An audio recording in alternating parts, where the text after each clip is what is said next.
Hello class, good morning my dear students. How are you? I hope you all are will be good. Okay, students, I was explain chapter 1 to 6. Okay, and today I will teach to you chapter 7. Okay, yes, students, our chapter 7 is this is very important chapter and very interesting chapter. Okay बच्चों, ये क्या है? ये बहुत ही important chapter है और बहुत ही interesting भी है, क्योंकि आर्थ के बारे में बहुत सी ऐसी चीज़ें हैं जो जानते हो और मैंने पिछली क्लासेस में भी आपको बताया है. ठीक है, तो students, let us start our chapter 7. The earth is unique. Student, do you know? The earth is unique. आप जानते हैं अर्थ क्या है? अर्थ जो है वो बहुत यूनिक है, यानी पृथ्वी जो है वो बहुत अनोखी है कि नहीं है? आप बताओ मुझे. है, क्योंकि ये क्या है? ये हमारा एक प्लेनेट भी तो है, यानी ये हमारा एक प्लेनेट है जिसपे हम लोग रहते हैं, जहाँ पर लाइफ यानी जीवन, पानी, सभी चीज़ें संभव है कि नहीं है? तो क्या है ये? The earth is unique. चलिए हम आपको अर्थ के बारे में कुछ चीज़ें बताते हैं, यानी हमने बताया है आपको, लेकिन हम कुछ चीज़ें इसको रिवाइज करते हैं. ठीक है, देखिए बच्चों, यानी अर्थ जो है वो यानी आकार में, शेप में 5th नंबर पर सबसे बड़ा ग्रह है. आकार में, शेप में ये 5वें नंबर पर बड़ा ग्रह है. ठीक है, और बच्चों यानी ये आकार में सबसे बड़ा ग्रह है और ये अपने एक्सिस पर, किस पर? अपने एक्सिस पर बच्चों, देखिए ये अपने एक्सिस पर कितना झुकी हुई है? ये अपने एक्सिस पर 23.5 डिग्री झुकी हुई है. ठीक है, और यानी अपने एक्सिस का एक चक्कर पूरा करने में ये कितना समय लेती है? यानी ये अपने एक्सिस का एक चक्कर पूरा करने में, यानी 1 राउंड कंप्लीट करने में 23 आवर्स 56 मिनट 4 सेकेंड कंप्लीट करती है. कितना? ये अपने एक्सिस को कंप्लीट करने में, देखिए बच्चों, एक्सिस को कंप्लीट करने में ये कितना टाइम लेती है? 23 आवर्स. ठीक है, कितने? 23 आवर्स 56 मिनट. कितने बच्चों? 23 आवर्स 56 मिनट और 4 सेकेंड. ये अपना एक एक्सिस, एक चक्कर कंप्लीट करने में इतना टाइम लेती है. और यानी ये सन का एक चक्कर कंप्लीट करने में कितना टाइम लेती है? देखिए हम आपको बता रहे हैं बेटा, ये सन का एक चक्कर कंप्लीट करने में कितना टाइम लेती है? ये 365 डेज.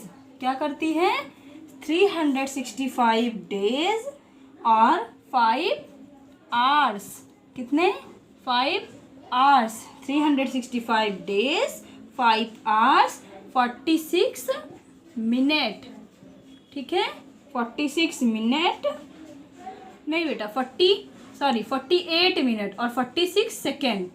ठीक है, 48 मिनट और 46 सेकेंड. ये सन का एक राउंड कंप्लीट करने में कितना? सन का 1 राउंड कंप्लीट करने में. ठीक है बच्चों, ये देखिए, यानी अपना एक एक्सिस कंप्लीट करने में ये 23 आवर्स 56 मिनट 4 सेकेंड लेती है, और सन का एक राउंड कंप्लीट करने में 365 डेज 5 आवर्स 48 मिनट 46 सेकेंड लेती है.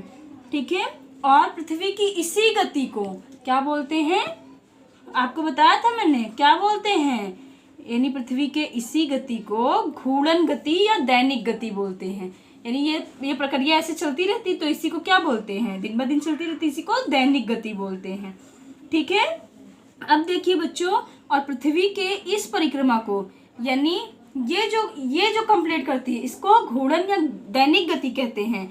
जो एक एक्सिस अपना कंप्लीट करती है, दिन ब दिन होता रहता है, तो ये क्या? इसको दैनिक गति बोलते हैं. ठीक है, और जो इस प्रक्रिया को, यानी जो सन वाला कंप्लीट करती है, उस प्रक्रिया को वार्षिक गति या परिक्रमण गति बोलते हैं. ठीक है, क्या बोलते हैं, वार्षिक गति या परिक्रमण गति। इसको दैनिक, क्योंकि ये डेज में होती है और ये ईयर में होती है, एक ईयर लेता है कंप्लीट करने में। एक ईयर हो गया ना पूरा। देखिए 365 डेज कितने होते हैं, एक ईयर होते हैं, और ये सारे मिलके क्या हो जाते हैं, किसमें, 1 डेज में और कन्वर्ट हो जाते हैं। ठीक है, तो बेटा अब देखिए, यानी ये अर्थ जो है, अर्थ यानी पृथ्वी पर जो ऋतु परिवर्तन होते हैं, ये इसके एक्सिस पर झुके होने के कारण होते हैं। किसके कारण होते हैं, झुके होने के कारण होते हैं। ठीक है, और यानी और सूर्य के सापेक्ष ही इनका क्या होता है, परिवर्तन होता रहता है। ठीक है, और आकार एवं बनावट की दृष्टि में ये कैसे होते हैं, मैंने बताया था, ये वीनस के जैसे होते हैं। ठीक है, तो बच्चों और इसे किस नाम से जानते हैं, और इसे ब्लू प्लैनेट के नाम से जानते हैं। ठीक है, यानी नीला ग्रह के नाम से भी जानते हैं। किसे, अर्थ को। ठीक है, इतनी सारी चीजें हो गई अर्थ के बारे में। अब देखिए बच्चों, आपकी बुक में दिया गया है, the picture of the earth is taken from space. ये पिक्चर कहाँ से लिया गया है, स्पेस से लिया गया है। ठीक है, in what way is the earth similar to other planet. क्या अर्थ जो है अदर प्लैनेट से सिमिलर होता है, आप ही मुझे बताइए। इन व्हाट वे इज डिफरेंट, क्या इसमें डिफरेंट होता है, आपको इसमें राइट करना है। तो आप बच्चों प्लैनेट के भी बारे में पढ़ चुके हो, आप यहाँ पर राइट करोगे। ठीक है, कि क्या डिफरेंट होता है। And the earth is different from other planets. क्या डिफरेंट होता है, देखिए सबसे डिफरेंट तो यही होता है बच्चों कि the earth is different from other planet because it has life. ये सभी प्लैनेट से अलग होता है क्योंकि इसके पास क्या होता है, लाइफ होता है। इट इज़ यूनिक, ये क्या है, बहुत ही अनोखा है। पृथ्वी क्या है, बहुत ही अनोखी है। यूनिक मीन्स होता है अनोखी, which means unlike anything else, यानी इसके जैसा कोई भी नहीं है। क्या है, कोई भी प्लैनेट है इसके जैसा नहीं है। ठीक है, तो द अर्थ इज यूनिक, पृथ्वी क्या है, अनोखी है। The surface of the earth, earth का सरफेस यानी पृथ्वी का पृष्ठ। ठीक है, अब देखिए इसमें ये आपको फिगर मैंने बनाया है। देखिए पहले आप इसको पढ़ लीजिए, उसको हम बताते हैं। Photographs of the earth taken from space, ये कहाँ से लिया गया है, ये अर्थ से लिया गया है, ये सॉरी स्पेस से लिया गया है। ठीक है, अब देखिए बच्चों, show that the earth is blue, ये क्या शो करती है, ये शो करती है कि अर्थ क्या है, द अर्थ इज ब्लू। ठीक है, ये क्या है, the earth is blue, earth is blue. ऐसा क्यों है, आप जानते हैं कि अर्थ ब्लू क्यों होती है, क्योंकि अर्थ ब्लू इसलिए होती है क्योंकि इसका 70% पार्ट क्या है, पानी से ढका हुआ है। ठीक है, क्या है बच्चों, इसका लगभग अप्रॉक्सीमेटली 70% क्या है, पृथ्वी पर वाटर है और बाकी जो है वो लैंड है। ठीक है, 70% क्या है, पानी से ढका हुआ है। इसलिए पानी कैसा होता है, नीला होता है। तो आपको पता है कि ये इसलिए इसे ब्लू प्लेनेट के नाम से भी जाना जाता है। ठीक है, अब देखिए क्या दिया गया है, the earth is blue, this is because most of the surface of the earth is covered by water. क्योंकि इसका अधिकतर पार्ट किससे ढका हुआ है, वाटर से ढका हुआ है। Which looks blue from space, this is why the earth is also called the blue planet, और इसीलिए इसे क्या कहा जाता है, ब्लू प्लेनेट के नाम से भी जाना जाता है। ठीक है, the surface of the earth is made of water and land, इसका सरफेस जो है किससे बना हुआ है, वाटर और लैंड से है। ठीक है, the diagram shows you that the 3 part nearly, तो बच्चों यानी this diagram shows you that nearly 3 part, which part, 3 part of the earth are covered by water, इसका 3 पार्ट किससे घिरा हुआ है, वाटर से घिरा हुआ है। And about 1 part is land, देखिए इसका 3 पार्ट क्या है, वाटर से घिरा हुआ है और 1 पार्ट क्या है, लैंड से घिरा हुआ है। ठीक है, जब यहाँ सारे जगह पर पानी है इसके 3 पार्ट्स में बच्चों और 1 पार्ट में लैंड है, तो क्या होगा, क्योंकि फिर ये सारे पानी किस कलर के होंगे, ब्लू कलर के होंगे, इसीलिए इसे किस नाम से भी जाना जाता है, ब्लू प्लेनेट के नाम से भी जाना जाता है। ठीक है, अब देखिए आप अपनी बुक में some of these water is frozen as ice but most of the water is not frozen. कुछ पार्ट जो है इसका वो फ्रोजन है, आइस है, लेकिन अधिकतर पार्ट क्या है, फ्रोजन नहीं है, इट इज लिक्विड। ये क्या है, लिक्विड है। This is what looks blue, यानी ये कैसा दिखता है, हमें ब्लू दिखता है। All living things live on the surface of the अर्थ, और सभी जीवित प्राणी कहाँ पर रहते हैं, पृथ्वी के सरफेस पर रहते हैं। इन पार्ट और ऑन, अधिकतर पार्ट क्या है बच्चों, वाटर, यानी इसका अधिकतर पार्ट बर्फ नहीं है, आइस नहीं है, लिक्विड है। This is what looks blue, और ये में कैसा दिखता है, ब्लू दिखता है। All living things live on the surface of the अर्थ, हम लोग कहाँ पर रहते हैं, यानी सभी जीवित प्राणी कहाँ पर रहते हैं, अर्थ पर रहते हैं। इन वाटर ऑन लैंड, ठीक है, जहाँ पर क्या है, वाटर और लैंड दोनों है। They all need water to survive, और सभी लोगों को जीवित रहने के लिए किसकी ज़रूरत होती है, आपको पता है ना, वाटर की ज़रूरत होती है। यस, अब देखिए हमारी नेक्स्ट टॉपिक है बच्चों, the atmosphere. Okay, do you know what is the meaning of atmosphere? आप जानते हो एटमॉस्फेयर मीन्स क्या होता है?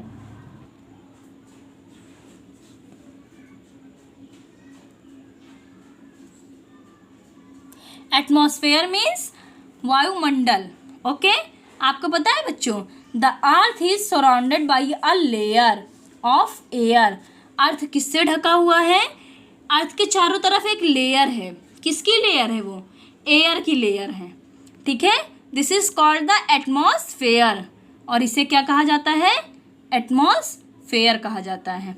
ठीक है, इट इज इम्पॉर्टेंट बिकॉज, या इम्पॉर्टेंट है क्योंकि the air that we breathe is from the atmosphere. It keeps us live. Other living things also need air to stay alive. ठीक है, यानी हम लोगों को जीवित रहने के लिए किसकी ज़रूरत होती है, वायु की ज़रूरत होती है, जो हमें कहाँ से मिलती है, वायुमंडल से मिलती है। ठीक है, यानी सभी जीवित प्राणियों को जीवित रहने के लिए वायु की भी ज़रूरत होती है, ऑक्सीजन की ज़रूरत होती है, जो हमें कहाँ से मिलती है, वायुमंडल से मिलती है। ठीक है, और other living things also need air to stay alive, और अदर्स लोगों को भी, जो अदर्स जीवित प्राणी होते हैं उनको भी जीवित रहने के लिए किसकी ज़रूरत होती है, एयर की ज़रूरत होती है, और जो कि हमें कहाँ से मिलती है, वायुमंडल से मिलती है। The atmosphere blocks out harmful rays of the sun and lets is only those rays that are necessary from living the things. ठीक है, देखिए बच्चों, और क्या है, यानी एटमॉस्फेयर और क्या करती है, उस हार्मफुल रेस को ब्लॉक करती है। किस हार्मफुल रेस को, जो हमारे तक, यानी सन के हार्मफुल रेस को ब्लॉक करती है, जो हमारे पास जितनी बस नेसेसरी होती है जो रेज, उसी को हमारे तक आने देती है। यानी कुछ रेज सन से ऐसी निकलती हैं जो हमारे लिए क्या होती हैं, बहुत ही नुकसानदायक होती हैं। तो वो क्या करती है, उस लेयर को ब्लॉक करती है, यानी उसको हमारे तक, उस रेस को ब्लॉक करती है, हमारे तक आने नहीं देती है। ठीक है, बस उन्हीं रेस को आने देती है जो हमारे लिए यूज़फुल होती हैं। ठीक है, तो स्टूडेंट्स हम आज के लिए बस इतना ही, हम आपको इतना ही पढ़ाएंगे। आपको क्या करना है, draw the figure of this. Okay, जो मैंने आपको फिगर बताया, आपको दोनों फिगर बनाना है। एक्सरसाइज अगर हम सेंड करेंगे तो आपको करना है, और हम सेंड कर देंगे एक्सरसाइज। ठीक है, और सेकंड पार्ट में जब आपको मैं ये चैप्टर कंप्लीट करूंगी, मैं आपको question answer word meaning send करूंगी। कल के लिए बस मैं आपको फिगर बनाना है और वर्ड मीनिंग करना है, सॉरी वर्ड में फिगर बनाना है और एक्सरसाइज करना है। And if you do not understand you can ask me, okay, bye live class. और बच्चों आप अपनी लाइव क्लास जरूर अटेंड करिए। Okay, thank you class.